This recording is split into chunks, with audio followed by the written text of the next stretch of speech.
Okay, so good morning everyone to your first day at Larson Training Centers. Today is what? What's the date? Peter? 14th. June 14th, 2016. We are here in Las Vegas and it's a beautiful day outside. So this video is not only videotaping here, it's actually not taping, but it's recording, but it's being broadcast live around the world. And it will be stored on YouTube as soon as we're done, which is kind of a cool thing. For business today, that's kind of a cool thing. And typically during the week, we will do these things where they are recorded.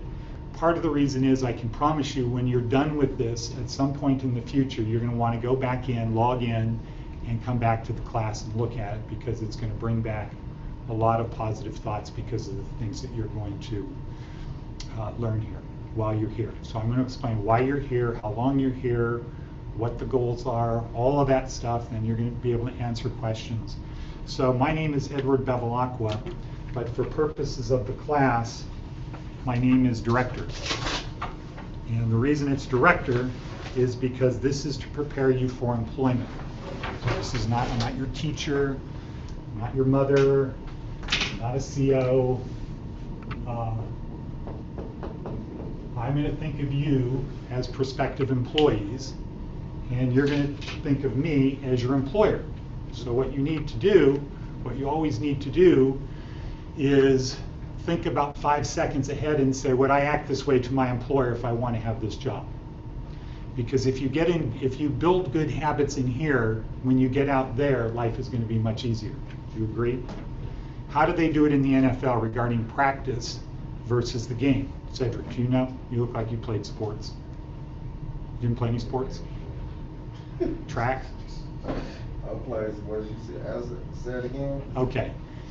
How does the NFL treat practice versus the game on Sunday? I treat it just like it's the game.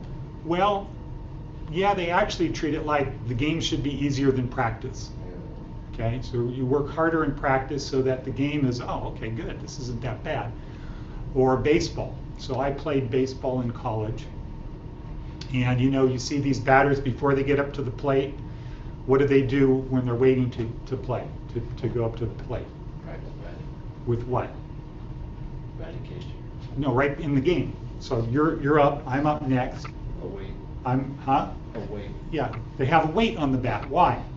So the bat's lighter when they're at the plate. Yeah, so the bat's lighter when they get at the plate. So here, everything we do is to prepare you for work. This is a licensed school, and I've been doing this since 2013 with Casa Grande people. So even though all of you are unique, and everybody has their own story, in the last 2.5 years, we probably had 200 or 300 people from Casa Grande go through Larson.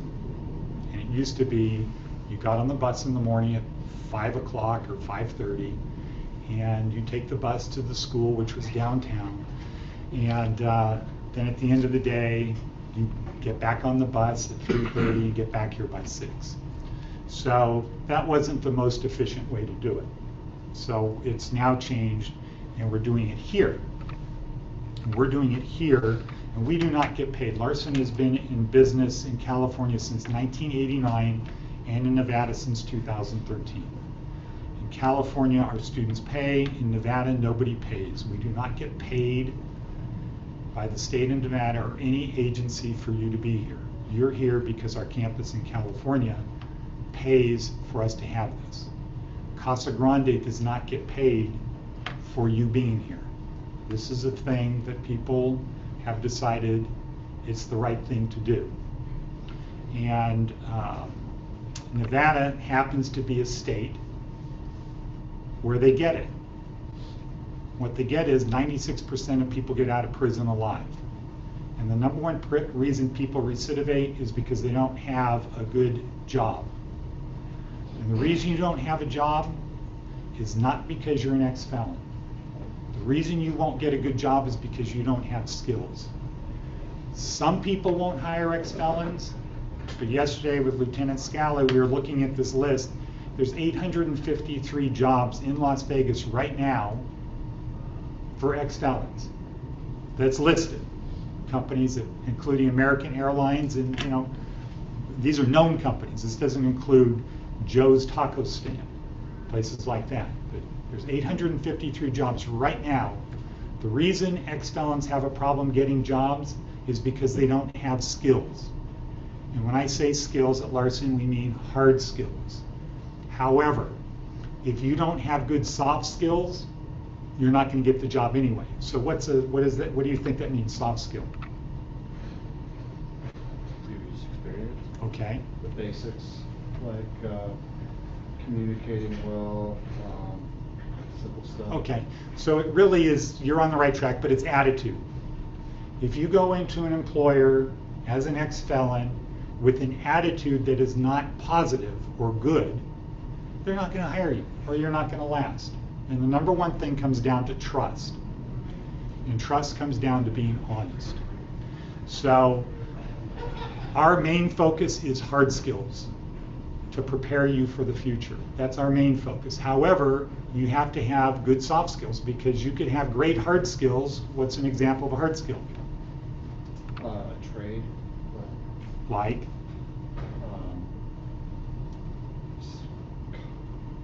Concrete, I guess. Okay, so we don't teach Finishing that here. concrete. We don't do concrete here. Engineering or technology, something. Yeah. Typing is an example of a hard skill. Okay. So, for example, if you and we teach people to get skilled jobs, not unskilled. Working at Jack in the Box or Five Guys, or what's some other places people around here get jobs? Taco Bell, 7-Eleven. Goodwill, 7-Eleven. Those are not skilled labor jobs. That's unskilled. We don't teach people to get unskilled labor jobs. Why? What do you think most people do when they get out of prison when they have an unskilled labor job? They quit. It's too hard, it's not convenient, it's not near where they live. Can't pay your rent, can't buy your car. Yeah, okay, so we don't teach people unskilled labor stuff. We teach people skilled labor. We don't actually teach, we help you learn. But, so if you go to a place and they give you a nice set of clothes for your interview, and they practice interviewing techniques with you, and they help you write a resume, and you feel really confident, and the question is, what is your typing speed? 36 words. Okay. What do you say about that, DeAndre? Say I'm 60. What do you say about? Okay. 36 is slow. Okay, so DeAndre said he typed it, what, did you say 80 when you got here? 120. You say he's at 100. So this is his actual speed, 29. So if you say 20, if they say, what's your typing speed? And you say 20, they'll be polite, but guess what you're not going to get? The job. Okay? So another thing is computers. However, just because you can type and because you know computers, you probably aren't going to get the job unless you know somebody or they want to give you the job because they like you. You have to know something they don't know, and that's what we focus on at Larson. We are a licensed post-secondary school, so that means after high school. We have the highest placement rate of any school in the state of Nevada, higher than UNLV, CSN, Phoenix, Touro. Any post-secondary school in Nevada, we have a higher placement rate for 2 years, 85% placement rate. Why? Well, we start with people who are more motivated. A lot of people go to CSN or UNLV, they're not there for the right reasons. They're there because they don't want to go work. We have people who are motivated. They get, this is the last time somebody is going to help me learn skills. And this is the only school in Nevada that teaches these skills to adults. So if I don't take advantage of this opportunity, I'm never going to get it again. And I will be condemned, or I will be sentenced to unskilled labor knowing what I know. We've had a lot of guys that came out of construction trades, and they were locked up for a while. I'll talk about one guy that was a roofer 20, 30 years. And he's 50 years old. And I said, okay, do you think you're going to go back and get a job as a roofer? And he said, well, I think so, because I know roofing. And then we talked about it a little while. He said, you know what, you're right. I'm not going to get a job as a roofer. Nobody new is going to start taking a chance on me because I'm older, I'm slower, I might have more knowledge and experience, but I've been out of the game for a while. I've been locked up. I'm not going to get a job as a roofer. Okay, well, what are you going to get a job as? I don't know. And the answer was, if you learn these skills, the skills that we teach you, you can go to any roofing company and say to the owner, look, I'm more valuable than anybody you have here because I know the outside job. I know roofing. But I also know the inside job. These girls, these people on the inside, they don't know what it's like to do roofing. They can't really do customer service from the perspective of somebody that does it. They can't go estimate jobs. They can't do that stuff because they don't really know what it's like. And the other guys that are roofing, they don't know the cloud. They don't have hard skills. They can't go sell because all they know is roofing. And so part of what we have, why we have a high placement rate, is motivation. This is the Willy Wonka golden ticket, the last chance most of you will ever have to learn the skills that everybody else is trying to learn today. And that skill is the cloud. So if I say, what's the cloud? Steve, what's the cloud? I have no idea. Okay, so if I say, Joseph, what's the cloud? I'll call you Joe, all right? Okay. I really And, don't okay. know either. Peter, what's the cloud? The target point? Huh? No. Cedric, what is the cloud? I don't know. Okay. What's It's like a network. It's like a network. Okay, well, if we had a target, you'd be on the target but not a bullseye. So all businesses are moving to the cloud. Has anybody heard of the cloud on TV? You see a commercial, the cloud? Okay. All businesses are moving to the cloud. Cloud where you can hook up anywhere in the world. Okay? The cloud enables all businesses to get more customers and to be more efficient. We're going to spend a lot of time talking about the cloud. I don't want to drill down into it now, but we teach people how to use the cloud. So when you go in for an interview and they say, why should we hire you? And you want them to ask you that question, why should we hire you? We've got a lot of people coming in, why should we hire you? We want you to say, what? Another cloud. No. I can make more money for you.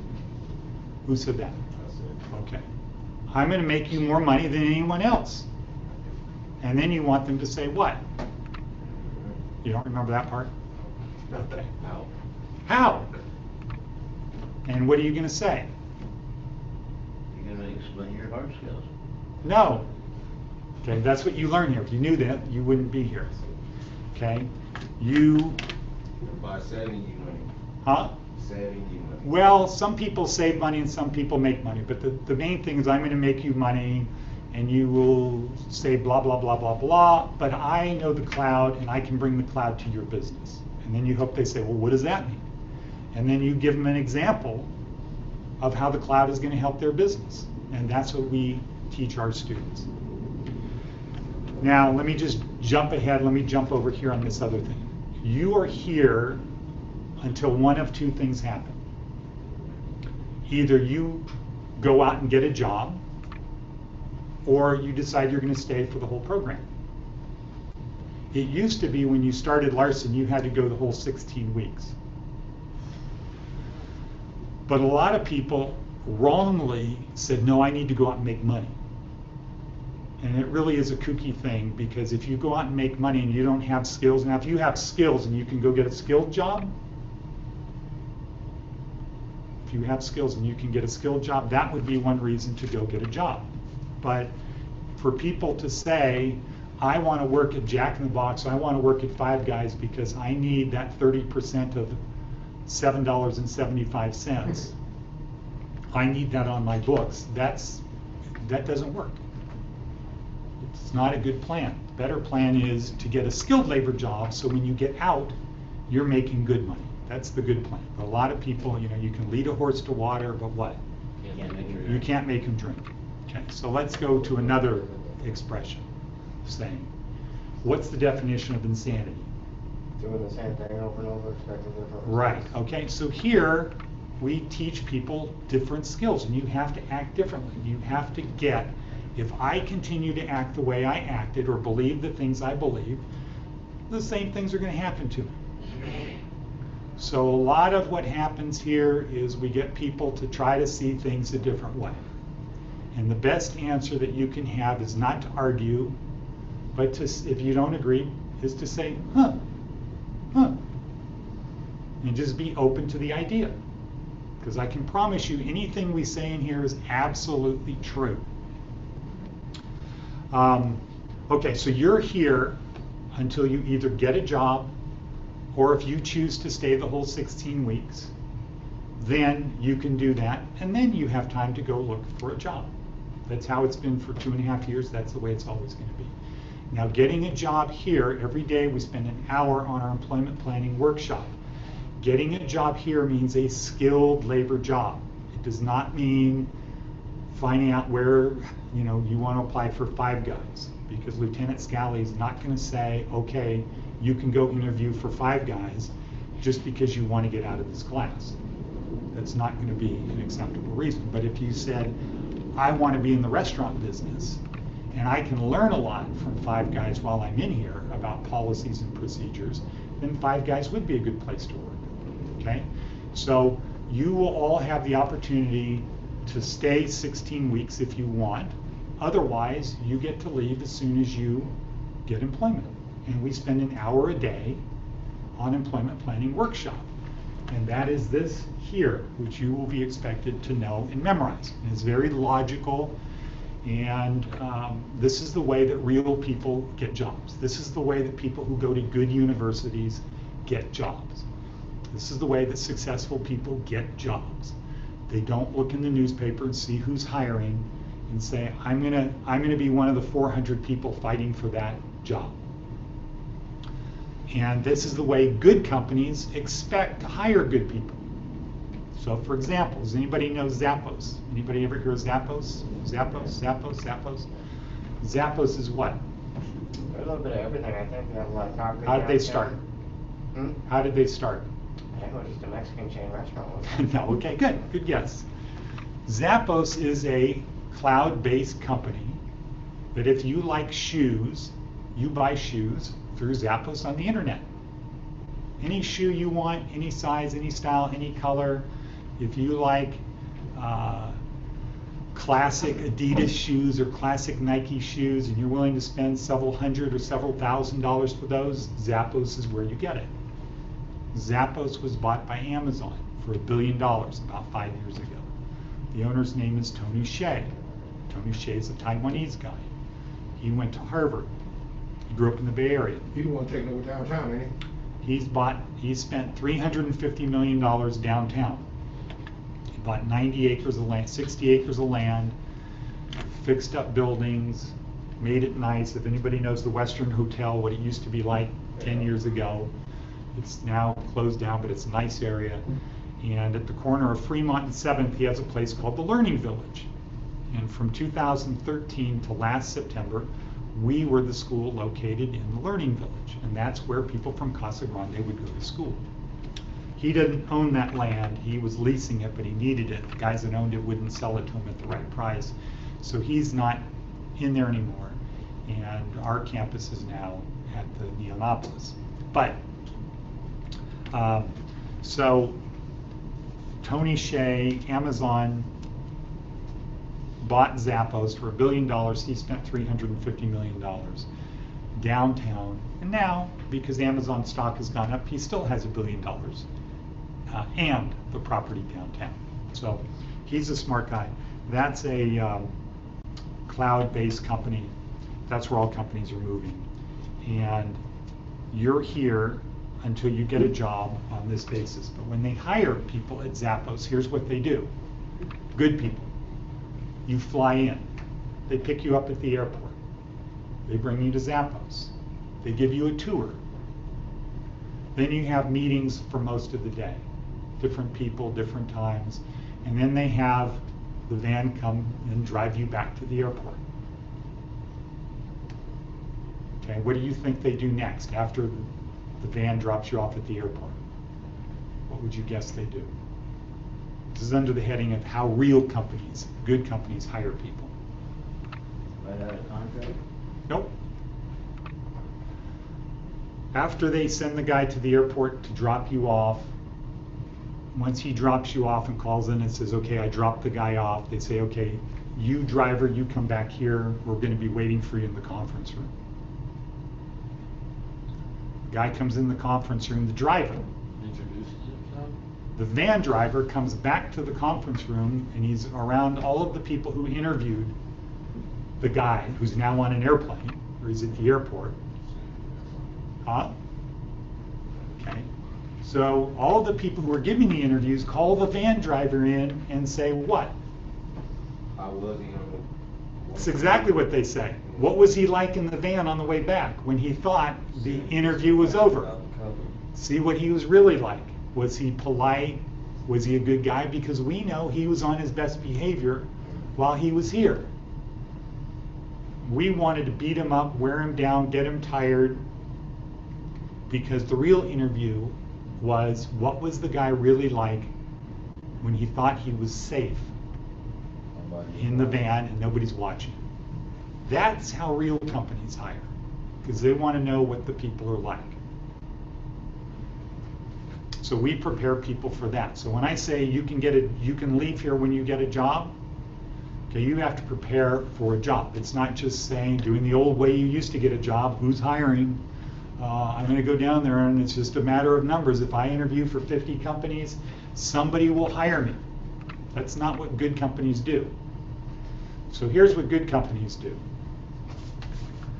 Travis. Yes.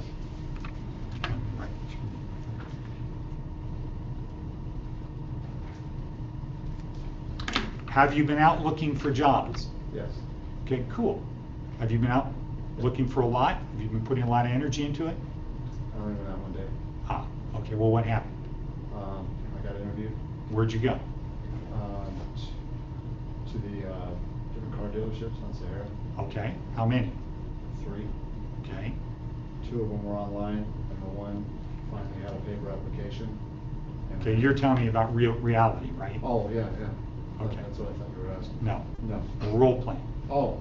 Okay, so would anybody say anything different than Travis? Would anybody say anything different? Okay, well, most people say, yeah, I've been out for 2 weeks. I've sent my resume to 50 companies. I'm committed to getting a job. Is that a good answer? You should know it's a trick question. It's not a good answer. Why? You're just not looking for anything. Yeah, because that employer knows you don't care about working for us. You just want a job. Who do we want to hire?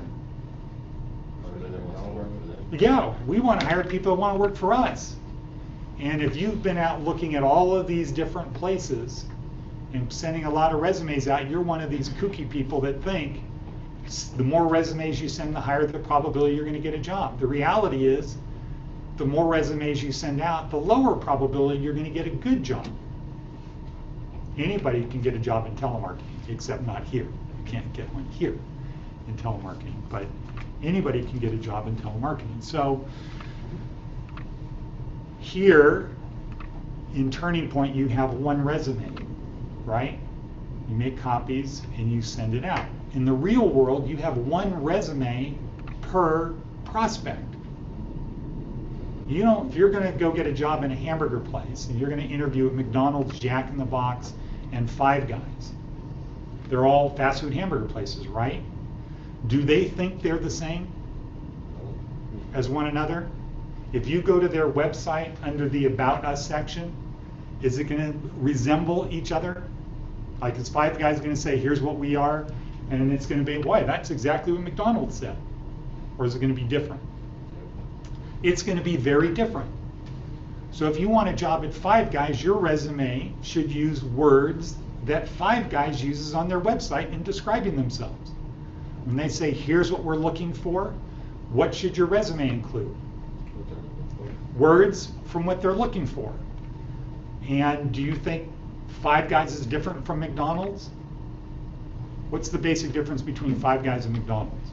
I went there Saturday, and I know I brought a burger and fries, it cost me $15. Okay, what's the main difference? I know that. Okay. Food is better quality. A better quality food, more expensive? Yeah. Everybody agree with that? Okay. When you go to McDonald's, yeah, what? What is Five Guys? Yeah, I've never heard of it. Five Guys is a hamburger chain Got good food. I give out peanuts. that gives you peanuts. Their main thing was, we're really focusing on French fries. Right, then they gave me a whole bag of French fries. And we Potatoes. make a point of where we get the potatoes from. So we have listed what type of potato, what farm, where these potatoes are from today. We really like our potatoes, and we give you peanuts. They give you the home fries, the home potatoes. Okay, we give you peanuts too. They didn't give me none. They got very, I wish I'd got some. I'll wait. Oh, look. They got famous because President Obama, when he first got into office, was on Air Force One eating a Five Guys hamburger. And that was $1 million worth of free publicity. And that enabled them to go open franchises all over the place. And it's good. Now, when you go to McDonald's, what are you looking for? I'm loving it. Okay, what is the basic idea if you decide to go to McDonald's versus Five Guys? Cheaper, Yeah. quicker. Okay. The expectation at McDonald's is just that it doesn't taste bad. It's inexpensive and it's not bad. You're not going to get sick. That's it. So if you want to apply at a job at McDonald's, the stuff on your resume should reflect what McDonald's thing is. Okay, I'm fast, I don't make mistakes, I don't waste food. I know how to churn out a lot of things fast. In-N-Out Burger, what's their whole thing? Quality? Quality, but it's they're hiring people that can handle working under pressure, right? Has anybody seen the lines at In-N-Out Burger? I used to work at In-N-Out. Okay, huh? Burger's nasty. Burgers what? Not good? Nasty. You don't like them? Okay. So they have tremendous lines at In-N-Out Burger.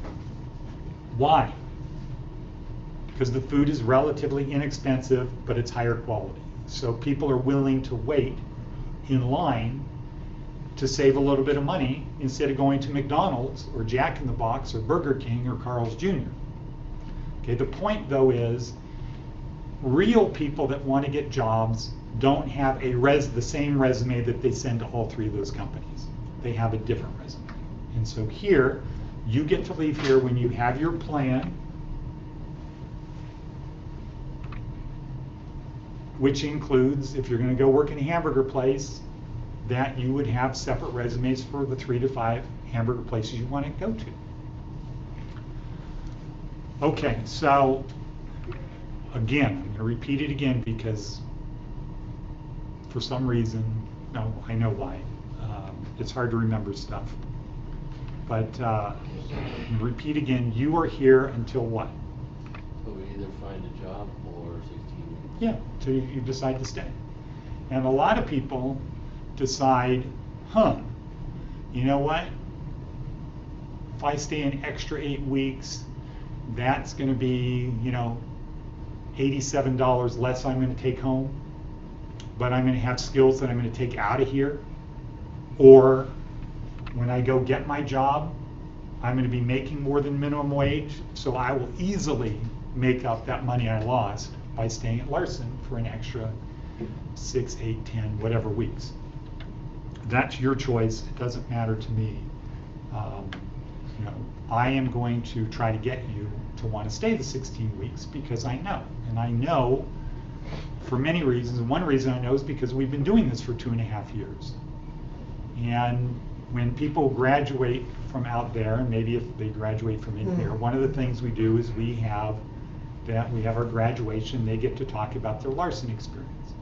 And so if you ever go on the internet, if you talk to people at home and say check out Larson, go on YouTube, see about some of these graduations, about what other students say. We have hundreds of students, virtually everyone that not virtually, I can't think of one person who graduated that didn't say that was the best decision I ever made. At the beginning, I thought it was stupid. I thought it was bullshit. The director, I didn't like him. He's not nice. He's not fair. Blah, blah, blah, blah, blah. But by week 12, by week this, I got it. It makes sense. Now I get it, and it really is great. So I get that a lot of people don't want to be here, don't think you're going to learn anything, don't think it's going to help you, but I know that it will.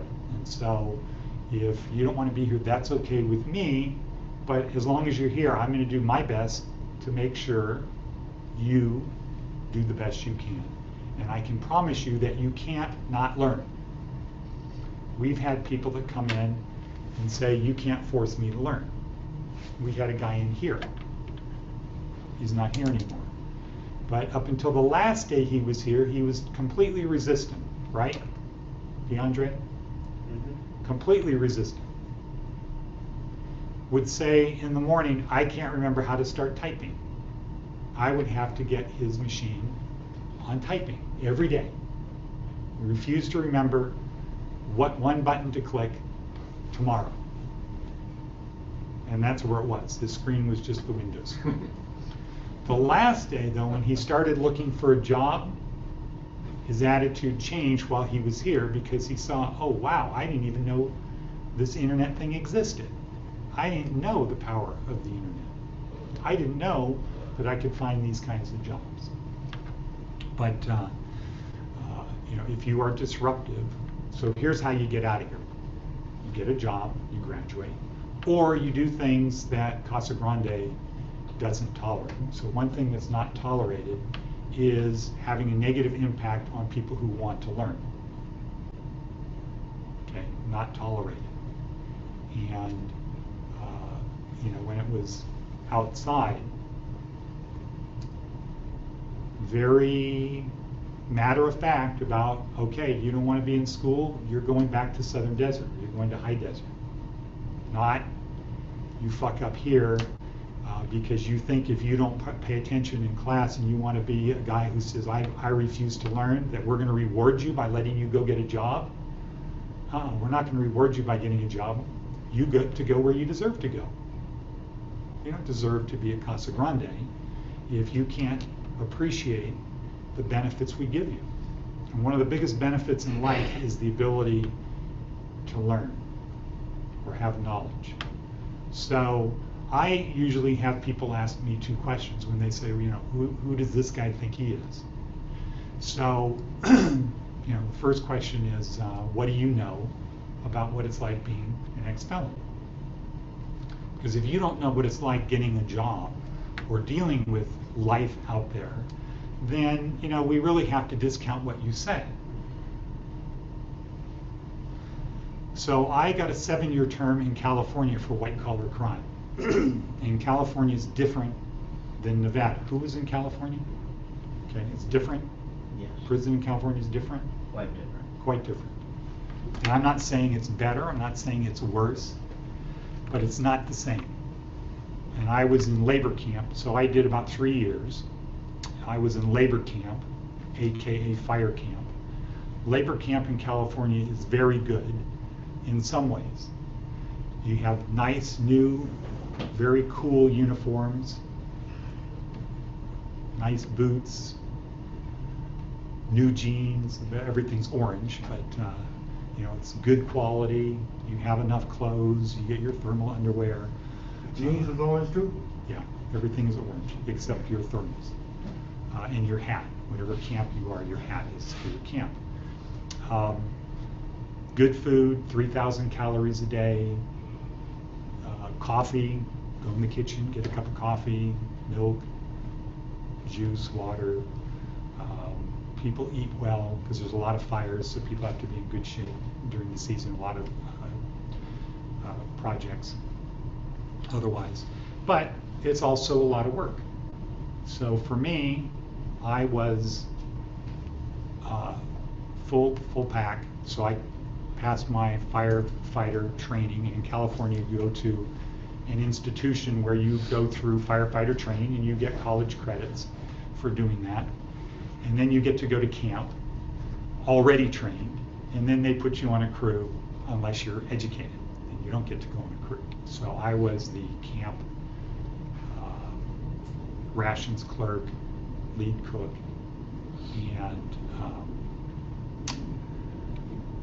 and that's what I did. So the first 9 months I was there, I worked 7 days a week, 14 hours a day. And the message is, hey, you know what? You don't like it? There's 10 guys that want your spot. The bus is coming on Wednesday. Just let us know. No big deal. We don't have a problem filling your spot. If you don't want to work 7 days a week, you got something better to do, then we don't need you. So that's why they call it labor camp. And I got assigned to the the camp that all the people who got washed out of other camps went, Camp Grayskull, which is high up in the mountains. In fact, it's kind of above the clouds. So when it's snowing, if you've ever seen, it's kind of cool. When it starts snowing, snowflakes just appear. We're used to seeing them fall, but when you're in the clouds, where it's snowing, they don't fall from somewhere, they appear, and they fall through the clouds. And it's kind of a very strange experience when you're in a snowstorm and the snow is just popping out of nowhere. It's not falling down, it's just coming and then falling. So that's what I did. And then I had a sergeant who told me this camp is not big enough for the both of us, so I did 2 weeks in solitary confinement in Chino. And I can tell you, if you haven't been in solitary confinement by yourself in a cell, when you're not talking to anyone else, and in California, when you go into solitary confinement in Chino, you go in with your boxer shorts, your t-shirt, your socks, your shower shoes, and that's it. And you don't come out. You don't come out to shower, you don't get to go to yard, you're just in there. And when you're in solitary like that, there's two things that you have: what you know and what you can imagine. And if you're educated and you have knowledge, it helps you a lot. If you don't, then you're left with your imagination. And if you start out, as a lot of white guys in there that are in there for, skinheads, drugs, things like that, your imagination goes to the dark side, what you're going to do when you get released. And all you have all day long is to think about that, because you don't have any good stuff to think about. And if you haven't been in solitary confinement, let me assure you, after a few days, you don't get tired. You don't sleep 8 hours. You're kind of awake the whole time. You take naps, but it's not like you do something, then you go to bed and you wake up in the morning. And I was there in June in Chino, and there was no air conditioning, just blowing hot air in from the outside. So, even though I only did about 3 years, I know what it's like to be in prison. And I know what it's like after, when you get out of prison, getting a job. And the second question I get asked is, well, you're teaching us how to be successful. What do you know about success? Because we have a lot of guys telling us what we need to do to be successful, but they're not successful. So that's kind of like amateurs teaching amateurs to be professionals. It doesn't really work, right? Most people that are professional athletes learned when they got to college, they were taught by professionals.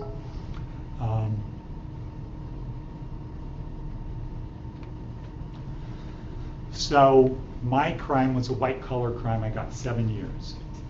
I got 7 years because I refused to take a deal for 6 years, because I refused to plead guilty to something I didn't do.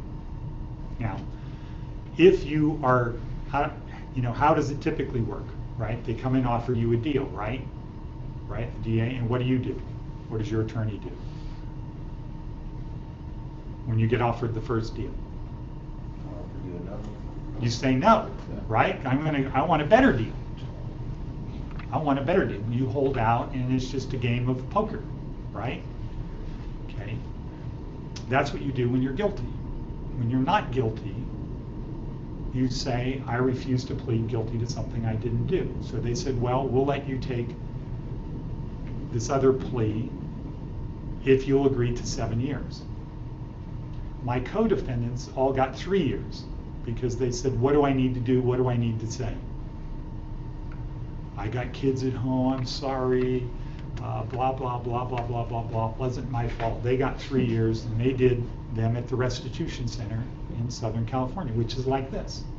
Go stay overnight, go get your job. I didn't do that. So my choice was, either you take this deal, or if you go to trial and lose, I'm going to give you 20 years. And at that point, I can assure you, you don't think about your case, you think about whether your attorney, you have confidence in him. And I did not. So I said, well, I'm not going to plead guilty to something I didn't do. And they said, okay, well, then we'll let you take another year. And so that's why I got a 7-year term. And instead of doing it at the restitution center, I got the opportunity to go to labor camp because I would get more time off.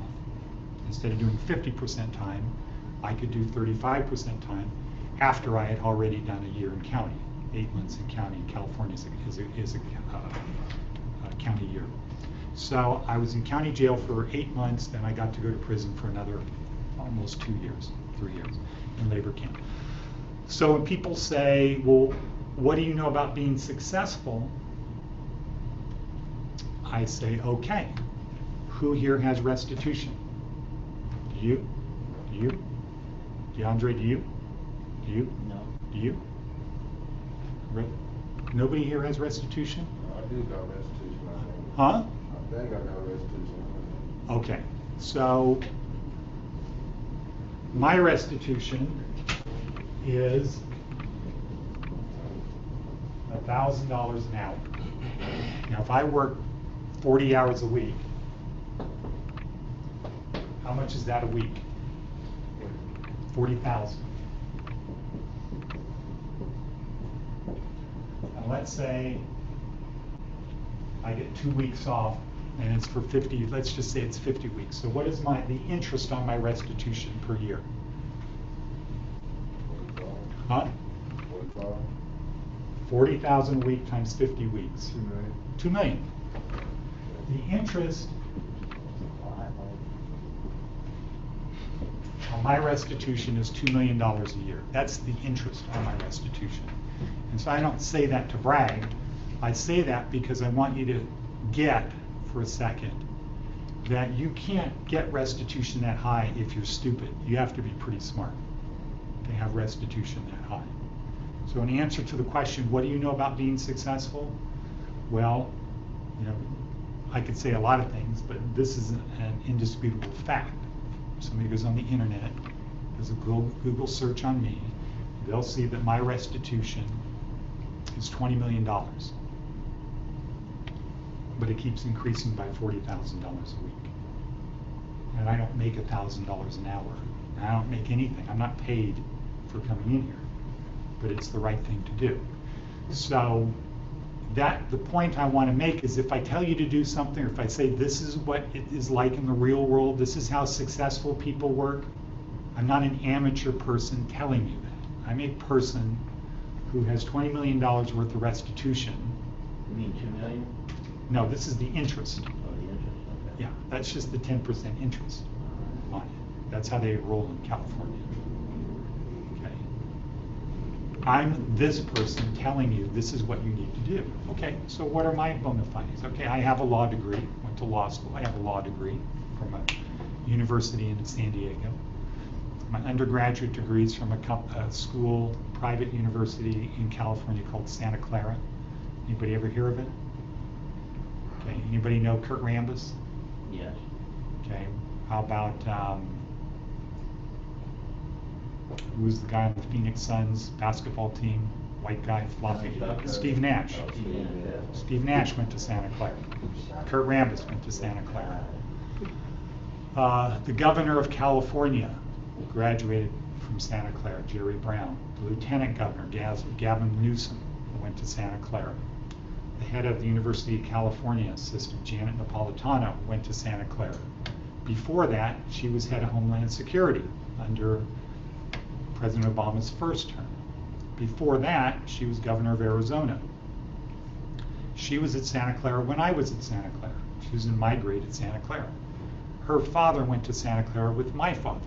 Her father went to Castlemont High School in Oakland with my father. So I only say that to say I have a good education. My undergraduate degree was in finance. I worked in Silicon Valley, in venture capital, back in the 80s. And so again, the point I want to drive home is if I tell you this is how it is, I want you to accept that that's how it is. If you don't want to accept it, just take the approach of, okay, that's what you think, and do that, because I will gladly argue with you, but remember, I have a law degree. I know how to argue, and people do it.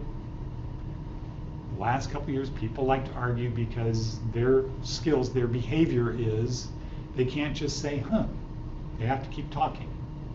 And then all of a sudden, they get frustrated, and then they do what, would you guess? Stop trying to learn. Get mad, yeah. And they resort to kitty behavior of, you hurt my feelings, you disrespected me. And, I don't know, is respect a big thing in prison here? Okay. So at labor camp in California, people say, you need to respect me. And in California, they say, fuck you, I don't need to do anything. You can't tell me I need to respect you. But people do respect people in California prison because it's different, it's very political. They cannot enforce any racial mixing in California. Can't enforce it, cannot be enforced. The new deputy director here in charge of programming came from California. I talked to him about it, he said, we can't enforce it. In California, you don't share a room with a different race. You don't eat at the same table. You don't share you don't trade, you don't do anything with other races. You just don't do it. And, that kind of breeds the world view that doesn't really work when you get on the outside, right? Because you can't go to work and say, I refuse to work next to somebody who's Hispanic. What do they say? You're fired. Yeah, well, then you don't get to work here because we don't do that. So, the main point I want you to get from my background is, the good news is, you have probably the best possible instructor you could ever have in the state of Nevada.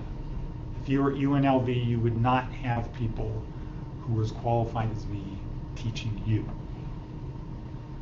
In fact, they probably wouldn't even be at UNLV, but at other schools. So this is a tremendous opportunity, and the people at the Department of Corrections get 96% of people come out of prison alive.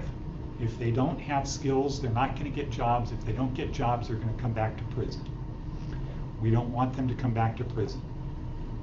We want them to have skills. So you might think you're being punished by being here. That is not the intention of Casa Grande, because they appreciate that we're willing to come in here and do this for free. Nobody else will come in here and do it for free. And it's not like we were the top of the 10 companies that said, let us come in and teach for free. Nobody, there's a lot of people out there that say we're here to help people who need help, but only if you pay us. Okay, we don't do that. We, put our money where our mouths are, and we do that. So that's what we do. Now we have now part 2, we have a very regulated, fixed structure here. It's about repetition, because learning is the key, and it's up to you to learn. We do not push knowledge, you have to pull it. And the guys that are in this class will tell you most of the time in here it's quiet, right? You're just doing your work. You work at your own pace. If you have a question, I'm here to help you, but I'm not here to teach you. This is just sort of orientation, and everybody's wondering why we're here, why we're getting punished, why we have to go learn skills. We didn't need them. We got this far in life without having skills. Why do we need to do that? And deep down, a lot of people, most adults, have a feeling, an attitude of, I don't want to look stupid. Now, we might get lucky that next week we might have a guest come in here to speak. So it's my partner in a business that teaches people to be entrepreneurs. And this is the guy who invented the game called Pong and started the company called what? Okay, you know Pong? Yeah. Asteroids, Centipede, Atari. Okay, and then he started another company called Chuck E. Cheese. So he's starting a company here to teach people how to be entrepreneurs, because it turns out college is too expensive, it takes too long, and it's not really relevant. And in Nevada, only 15% of the people who start high school graduate from college, and it generally takes 6 years. 39% of the people who start at UNLV graduate from UNLV, and it takes about $100,000 to go, according to UNLV. It's going to cost $100,000 to go to school. So Nolan's school is 1 year, $6,000. You have a job, you have housing, you live in a dorm, you have a job, it pays for itself. It's not free, it's debt free. And that's his thing. And like he did with Chuck E. Cheese, he opened 600 restaurants in 2 years. This new project is going to have campuses all over the country. And he's going to be here next week. Hopefully he'll come in here, talk to you about the future and what you need to do. And this is the kind of thing that, again, you should feel like, hey, Lieutenant Scally, these guys here at Department of Corrections in Nevada, they're really not that bad. I can promise you, in California, there's nothing. They don't even have restitution center anymore. You either go to labor camp or you're in an institution. And when you're in an institution, it's, if you're SNY, which means what? Anybody know? Okay, so that's a good thing. That's not general population. So in California, SNY is special needs yard. Protective custody. That's where the child molesters, arsonists, the bad guys go. The people that have mental problems, they go on SNY yards. And there's now SNY prisons in California because so many people don't want to go general population because it's hard to do that. So, question so far? Question?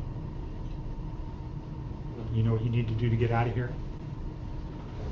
Get a job. Get a job or stay. Or get rolled up. It might be a little premature, but at what stage in the game do we actually get to start seeking employment? Time-wise. You start working on your plan today. Okay, but you have to get your plan built before you can do that. It could take you a week to do your plan. Okay, we're on week 4 and we're still here, right? Okay, any other question? Good morning, Lieutenant. Good morning. Question? So this is the 16-week class, right? That's not the 8-9-week one? Okay, once again, I'll say it again. You're here until you get employment or the 16 weeks. Okay, whichever comes first. If you say, you know what, I'd like to stay the 16 weeks because I see value, then you talk to Lieutenant Scally and see if you can stay in the Larson program. But here, our thing is to help you use this employment planning workshop to get a skilled labor job that you will keep when you get out. And as I said earlier, does anybody remember when I said Lieutenant Scally and I saw there are how many jobs for ex-felons? 853, right? We saw yesterday. One thing. Yeah, okay. So, okay, any other questions? No. Question? You had a question? No. Not anymore? No. Okay, answer yes. We're gonna receive a certificate for this? You receive a certificate if you go the whole 16 weeks, because this is a licensed state school, a licensed post-secondary school. Okay? You know what, I do have a question. Okay. What about meritorious credits? Do we get? That's not a question for me. Oh. Okay? Answer's no. There you go. Question. You sure? Question. Good. Question. My thing is, if you're only taking it to get days, then you're in here for the wrong reason. You should- No, I just thought I'd ask a question, that's the other question. So that's what I'm just saying. Okay, so this is a great opportunity. It's a great program. Now in the world with the cloud, this is a time for a restart. Oh, Lieutenant Scally, Nolan Bushnell's going to be here next week, so maybe we can get him to come by if that's okay with you. If he has time. Okay, great. So now, why is the cloud so important? Well, it helps businesses make money, save money, get more customers. For everyone here, this is, and we're going to do this and we're going to go on break. This is a turning point in history. The cloud is bringing a turning point in history. But it's just the tip of the iceberg. Because in the next 5-10 years, everything is going to change as we know it. So how old are you? 38. How old are you? 58. Okay. So how old are you? 45. Okay, so what month were you born? July. 57? Okay, well, he has seniority over me. He was born in September. When you were a kid, my hunch is if there was an airplane in the sky, people would look up and say, look, there's an airplane, because they were rare. Nobody does that now because whenever you look up in the sky, you can see an airplane. In the not distant future, there's always going to be drones visible in the sky, delivering packages, delivering stuff. Medicine, letters, desserts, stuff. You'll see a highway in the sky of just drones flying certain patterns delivering packages. And in the future, packages will be delivered in the not distant future, like in the next 5-10 years, which goes like that, if you think back 5-10 years ago. Right? We all say, wow, that last 10 years really flew by. I still remember 10 years ago like it was yesterday. Well, in the future, packages will be delivered by drone to you no matter where you are. You'll get a message that says, okay, Cedric, your package is going to be delivered in 30 minutes. Where you want it delivered where your phone is? You're having lunch, you're having whatever, drone comes by, delivers you your package. Costs $3. Same day delivery, $3 to you. Tremendous number of jobs are going to open up because of drones. 2 weeks ago, I met a guy who said, I have a new sport. It's called drone golf. It's really cool. And he told me about it. It is kind of cool. It's fun. It's definitely an element of skill, and there's exercise because you have to walk. But it's like golf, but your drone, you pilot your drone and you drop the ball. You can't hover. So you have to practice and develop skill do you want the ball to roll or do you want it just to drop? So drones are going to change everything. Self-driving cars are going to change everything. Everybody I think knows Google has cars out there that have driven 1 million miles without anybody driving them. They don't get in wrecks. They're better drivers than we are. Apple is coming out with it. Uber is coming out with self-driving cars. In Europe, they have self-driving tractor trailers. And it's because cars are only used about an hour a day. If you drive 1,000 miles a month, your car is used about an hour a day. Wouldn't it be cool for your car to make you money while you're not using it? Or go do the errands that you don't like to do? Go to the dry cleaners, go fill up with gas, go get a tune-up, all of that type of stuff. Self-driving cars will do that. Or, somebody will have an app and say, hey, Joe, can we pay you to use your car for this nursing home to take these little old ladies to church or to the doctor or whatever? And they might say, we'll rent your car for $300 a month plus gas. A lot of people would say, wow, that's my whole car payment. Or other people say, now I can get a better car, a car that has a $500 a month car payment, because they're going to be paying $300. And it's even more cool than that. And Nolan will probably talk about it, is what is it going to look like when you're in the inside of your car? What's it going to look like to you looking out? As you're driving 100 miles an hour, 6 inches away from the car in front of you. Because humans, we can only make 4 calculations a second. That's why if the car in front of us puts on our red light, there's a little bit of delay before we put on our red light, if we're paying attention, right? We all know that drive. Well, if you're making 100 calculations a second, that means it takes 1/100th of a second to say, oh, that car just put on its brakes. I need to put on my brakes. And you can get it so that the people in the car, it seems like when they slow down, you're automatically slowing down at the same time. It's just 1/100th of a second slower than the car in front of you. We can't tell that difference because it takes it takes us 1/25th of a second. We can only do 4 calculations. We're 25 times slower than the computers, and they have GPS and 7 cameras, so they're much better than we are. Going to the grocery store, not going to do that. Not going to go to the grocery store. Your car is going to go to the grocery store. Houses will have sally doors built into them, so when a drone delivers a package, it opens the door in the front, puts the package in, can't get into your house. You come in from the other side, you open the sally door, your packages are in there. Everything's safe and secure. You don't have to worry about people stealing it. The inside of your self-driving car, though, is going to have they'll have windows, but they'll also be LCD displays. So like a wraparound TV. And you can program it, or you can select the channel that is, you're in the ocean. So it looks like, as you're driving along, it looks like you're 20,000 leagues under the sea. Or you're Star Trek, you're in outer space. Or you're out in the middle of the desert in a stagecoach, and there's Indians chasing you, or outlaws. That's what it's going to look like on the inside, looking out. You're not just going to be sitting in there sleeping or being bored or doing whatever. You'll be able to have 360-degree experiences. And then the other thing is the Hyperloop. Anybody hear about that? Hyperloop? Yeah. Okay, so it's a new type of train that the guy who started Tesla, Elon Musk, is doing. And you're not in a train, a long train, you're in a pod that might be from this wall to that wall. It might hold 6 or 8 people.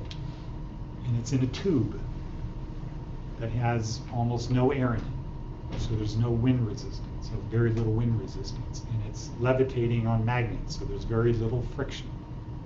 They tested one in Las Vegas about a month ago.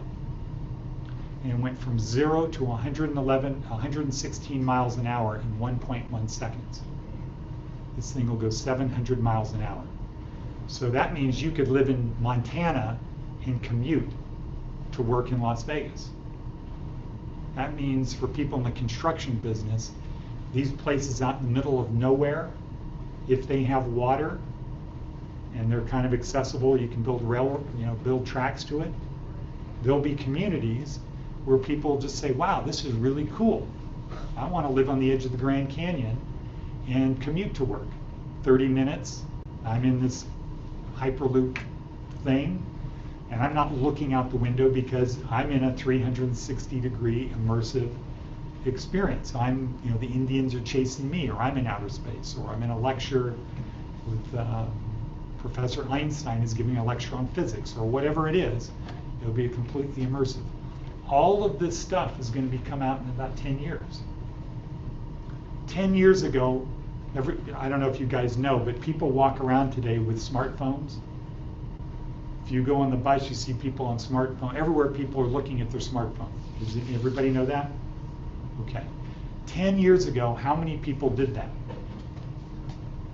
What would you say? Take a guess. What percentage of the population 10 years ago were looking at their smartphone? 45? Okay, what would you say? 10?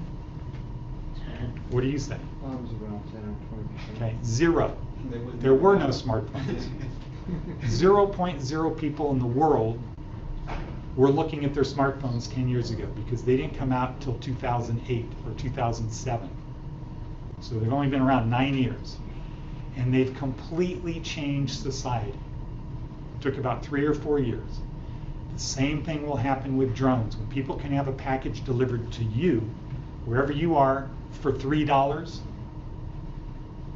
nobody's going to do FedEx or the post office anymore. If you can drive along streets at 100 miles an hour, they're going to start saying, okay, this street here, Decatur, that's just self-driving cars. All the lights are timed, everything is done. You get from one end of Las Vegas to the other end in 32 seconds. You want to get over there? Okay, 32 seconds. And then more and more streets will be self-driving cars, and then it'll be some streets are not self-driving cars. And then when the Hyperloop comes, there's 42 million people that come here a year right now to Las Vegas. There'll be 100 million people coming to Las Vegas in the future. The people who are going to be able to take advantage of it are the people who have knowledge, who have education. It's going to be like it was in the 80s. People could move here in the 80s and do great if they were willing to work hard. I know a lot of guys that came here in the 80s, they worked hard, and they got rich because the place was growing so much. You didn't have to be smart, you just had to be not stupid. So that's happening again, and it's because of the cloud. And so the best example I can give, and then we're going to go on break, the best example I can give is in the year 1900, how was 100% of beer delivered to restaurants and taverns? Too slow. Horse carriage. Huh? Horse carriage. Okay, well, a wagon, horse-drawn wagon. Okay, 100% of beer that was sold in saloons, taverns, restaurants was delivered to that place in a horse-drawn wagon. Okay, today, what percentage of beer is delivered in the United States? We're not going to talk about in India or someplace like that. But in the United States, what percentage of beer is delivered to bars with a horse-drawn wagon? 0. 0. This is not one. Not even Budweiser. Those horses, they're just for parades and stuff like that. They don't really deliver beer. By the year 1920, what do you think it was? Truck. What percentage was delivered by horse-drawn wagons? 50%. Virtually none. No, virtually none. And the only reason it was is because it was in a place like, say, in Montana, where they still had dirt roads. They didn't have paved roads. But in all cities, 0.0% of beer was delivered by horse-drawn wagons. Now let's say in the year 1900, you just graduated from, you just got your mechanic's license as an engine mechanic. And you went to work for a beer company that delivered beer by horse-drawn wagons. And you walked in and said, here's my certificate. I just graduated from the Rocco School of Engine Repair. Can I get a job? What would they say? Yes. Why? They don't have any trucks. Because you can build them. Okay, so it's no. They would say, no, we don't have any trucks. We don't need mechanics. Can you drive a horse? Okay, at that company, who's important at that company at that time? People can drive a horse. People that can drive horses or what? Take care of horses, right? So, a supervisor guy was the guy who was responsible for keeping the horses well fed and not sick, right? Because if too many horses are sick or they go on strike, what doesn't happen to the beer? Doesn't get delivered, right?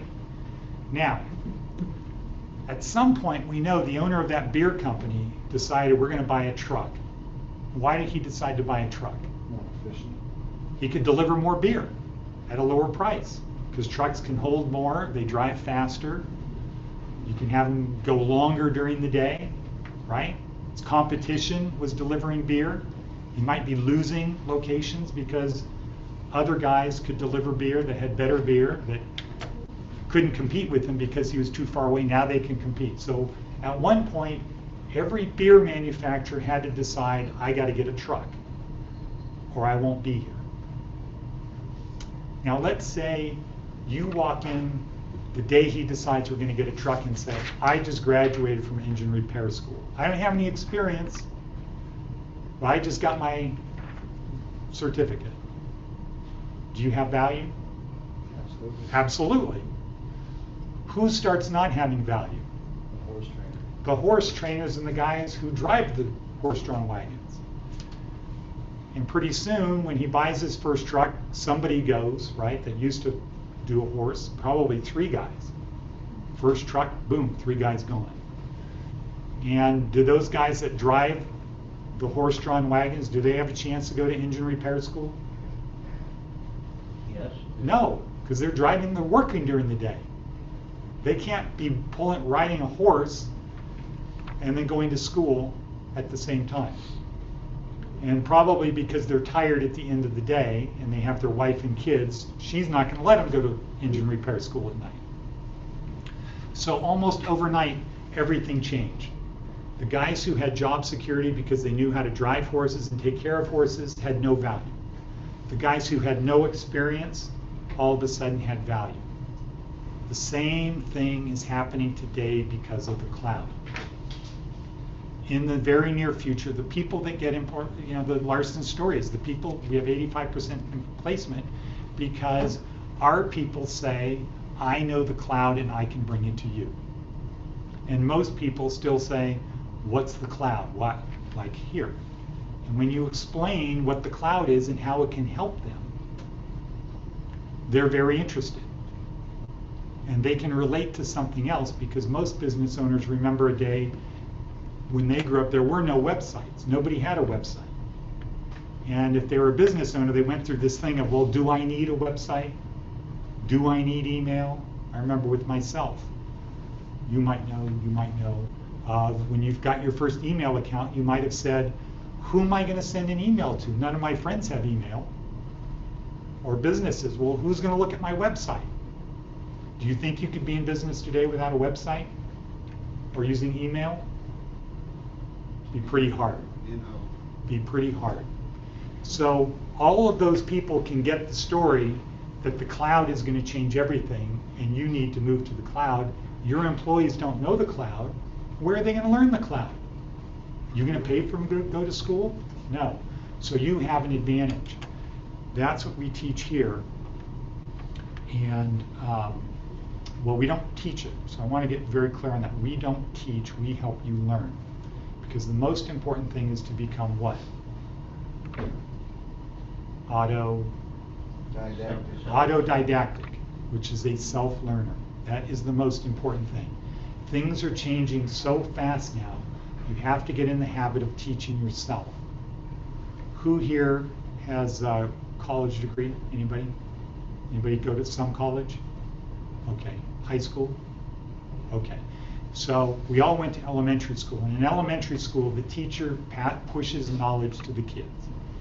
You might have a little bit of homework, but you learn it in school and then you go home and do it. When you get into high school, you're expected to learn stuff a little bit on your own.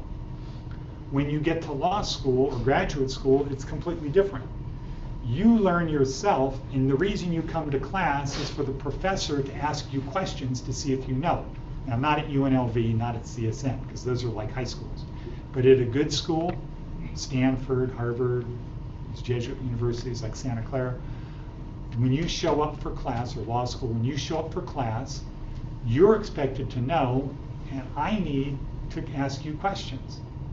And in law school, the way it works is, I have a seating chart. I say, okay, Peter,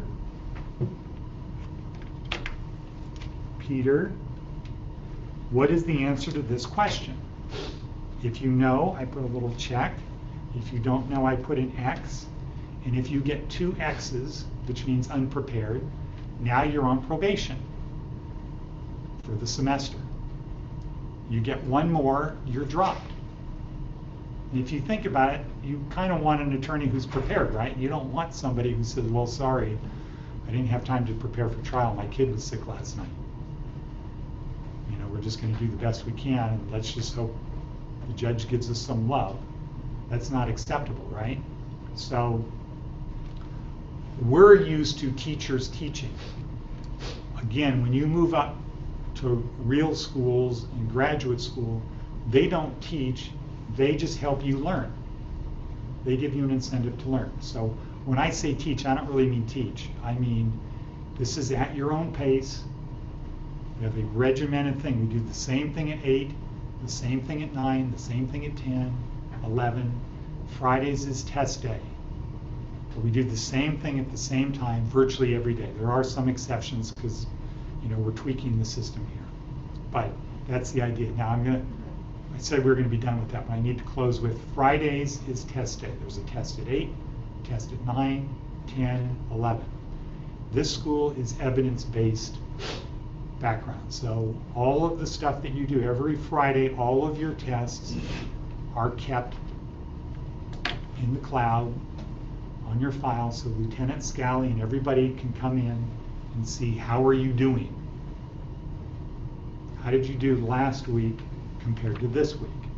And I can promise you, if you're doing your best, you're going to improve.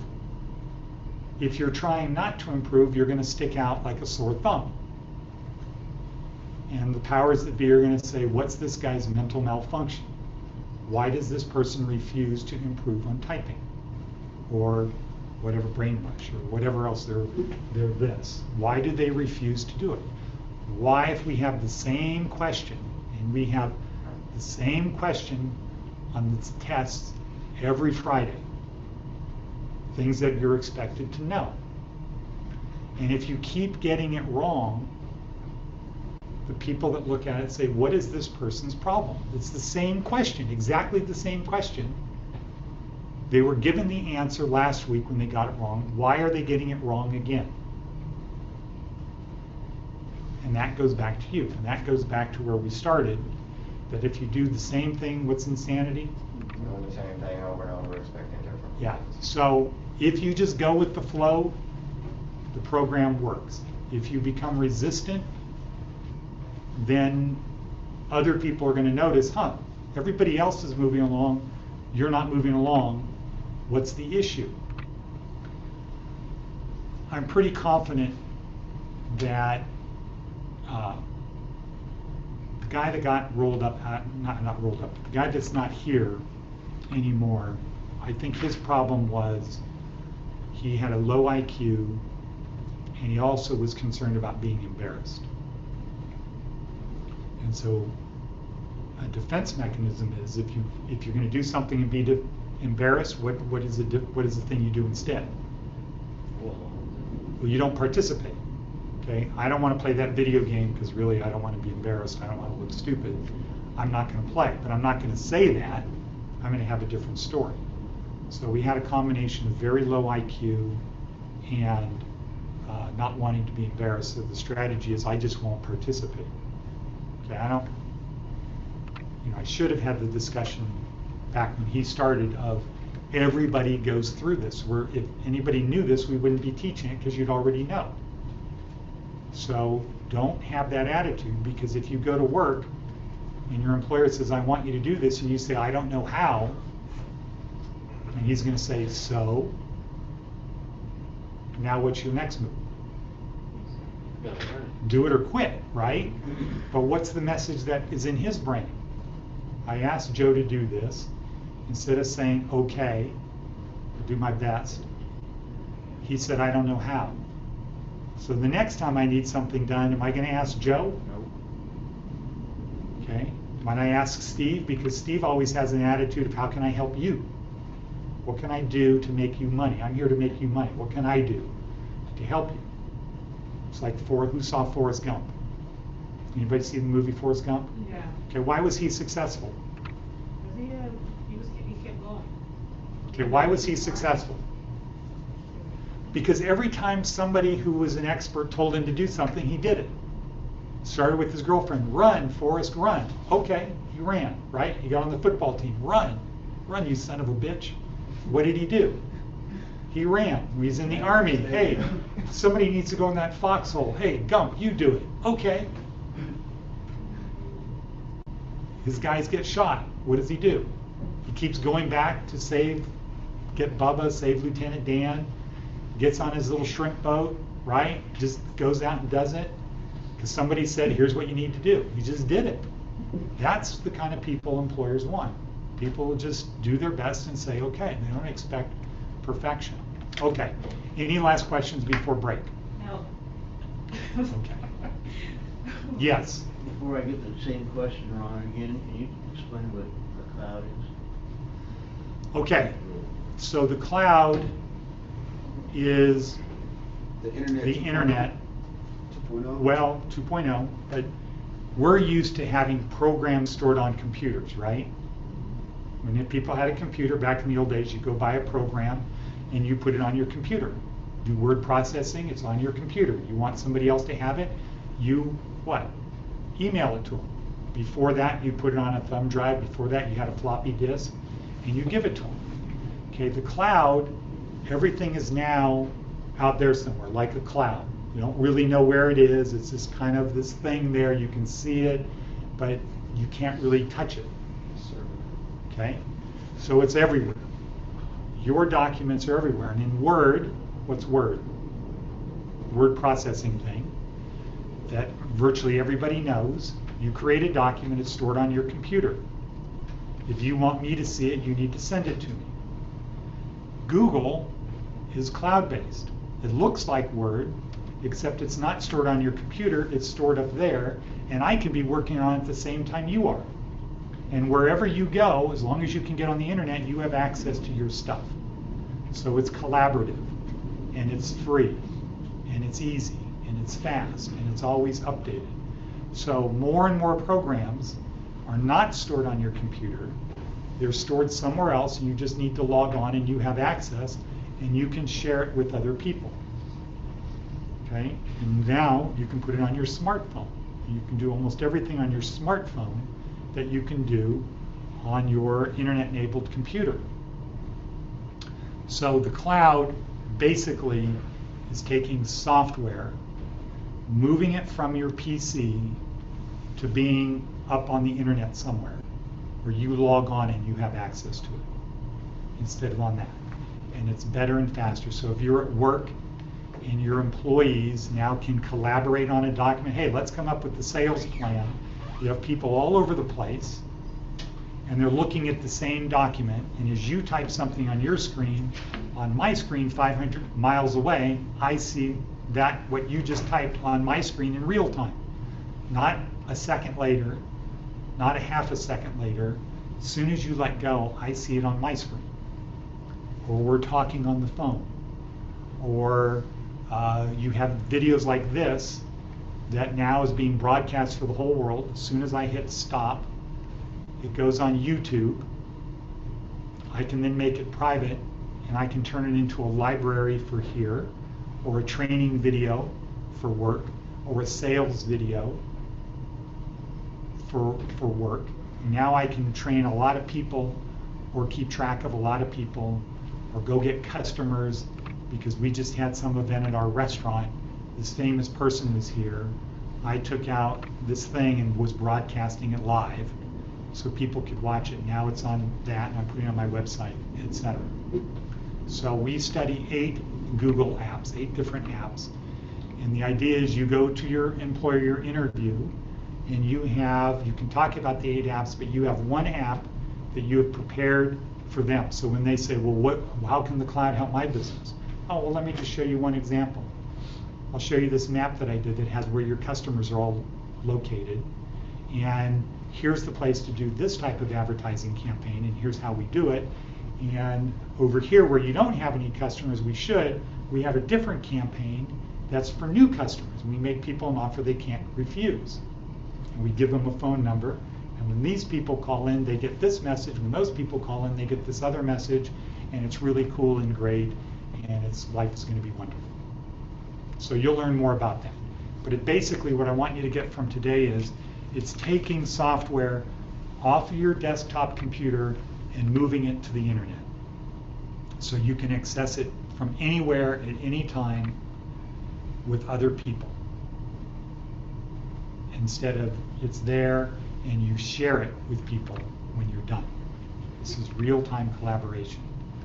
Very important for companies. Okay, any last questions? Okay, so when we come back, I'm going to give you the passwords for your computers. Do not share them and your passwords for your email and how to log on. Do not share it.